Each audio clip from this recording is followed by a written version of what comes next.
পশ্চিমবঙ্গে গঙ্গা নদীর ওপর ফারাক্কা ব্যারেজ তৈরি শুরু হয় 1962 সালে। এই ব্যারেজ তৈরি শেষ হয় 1970 সালে। মোট খরচা পড়ে $1 বিলিয়ন। ফারাক্কা ব্যারেজের মোট দৈর্ঘ্য 2304 মিটার। এই ফারাক্কা ব্যারেজের ওপরই তৈরি হয় রেল এবং রোড ব্রিজ, যা চালু হয় 1971 সালে।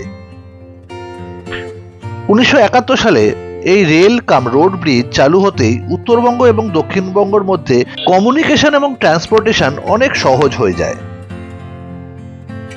তখনকার NH-34 এর রুট ছিল এই ব্রিজের ওপর দিয়েই।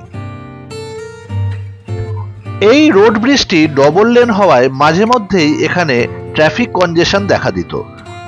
বিভিন্ন পাবলিক এবং প্রাইভেট ভেহিকেলকে দীর্ঘক্ষণ আটকা পড়ে থাকতে হতো এই ব্রিজে। উত্তরবঙ্গ এবং দক্ষিণবঙ্গের মধ্যে দূরত্ব এবং সময় কমানোর জন্য তৈরি হচ্ছে NH-12। এই নতুন NH-12 এ রয়েছে অনেক বাইপাস। মূল শহরগুলোতে না ঢুকে পাশ দিয়েই বেরিয়ে যাচ্ছে।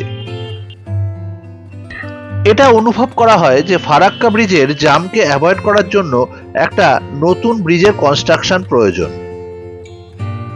2019 সালের 1 জানুয়ারি শুরু হয় এই নতুন ফারাক্কা ব্রিজের কনস্ট্রাকশন। পুরনো ফারাক্কা ব্রিজের 500 মিটার ডাউন স্ট্রিমে কনস্ট্রাকশন শুরু হয় নতুন ফারাক্কা ব্রিজের। অ্যাপ্রোচ রোডগুলোকে ধরে এই ব্রিজের মোট দূরত্ব 5.468 কিলোমিটার। এই নতুন ফারাক্কা ব্রিজই হবে পশ্চিমবঙ্গের সবথেকে লম্বা ব্রিজ। এই ব্রিজ কনস্ট্রাকশনে মোট খরচা ধার্য করা হয়েছে 622 crore rupees। 4 লেনের এই নতুন ব্রিজের চওড়া 25 মিটার। এই ব্রিজে রয়েছে মোট 43টি স্প্যান। নতুন ফারাক্কা ব্রিজ তৈরির দায়িত্ব পড়েছে RKAC প্রজেক্টস এবং কুইংদেও কনস্ট্রাকশন ইঞ্জিনিয়ারিং এর ওপর। ব্রিজের কনস্ট্রাকশন প্রায় শেষ। পুরো স্প্যানটি জোড়া হয়ে গিয়েছে। এখন পিচ ঢালা হচ্ছে।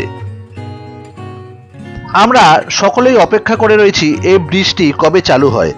একবার চালু হয়ে গেলে খুব অল্প সময়ে উত্তরবঙ্গ থেকে দক্ষিণবঙ্গ কিংবা দক্ষিণবঙ্গ থেকে উত্তরবঙ্গ গাড়ি করে চলে যাওয়া যাবে। নতুন ফারাক্কা ব্রিজের উদ্বোধনের দিন ধার্য করা হয়েছে 31 জুলাই 2025। ব্রিজটি একবার চালু হয়ে গেলে আনুমানিক 13,000 গাড়ি রোজ যাতায়াত করবে এই ব্রিজের ওপর দিয়ে।